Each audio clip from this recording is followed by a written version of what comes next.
So this is the next thing I'm going to be installing.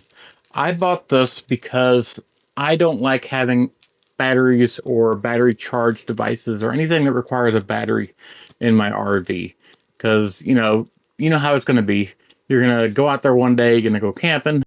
You're going to have, 4 or 5 devices that need batteries, and they're all going to be dead on you. Or at least a few of them are going to be dead. So this leveling device requires no batteries. And as you can see, it's just a steel ball in a tube, a bent tube. And you put it on the front of your RV, and you'll be able to go up to your site and you'll be able to see when it's level or not from your rear view mirror. So just a giant level.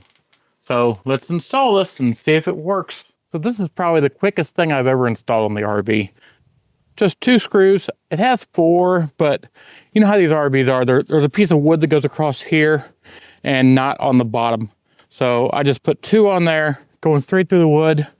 And this weird level here, I'm not going to use because it doesn't make any sense on my RV. Maybe it would on yours, but this is the one I want to see because I can level here when I come out. So when I'm driving backwards in the truck, I can see this through the rear view mirror and see when it's level. Then I can get out, unhook, and then use the level that's on the tongue to level the front and back. So there's only one time you gotta get out of your truck for this entire process. And one final view, looking at it through the rear view mirror, you can see that you can easily see the bubble and the little ball in there. So like I said, never have to get out of your truck to level your RV again, and no batteries. So that's a win-win for me.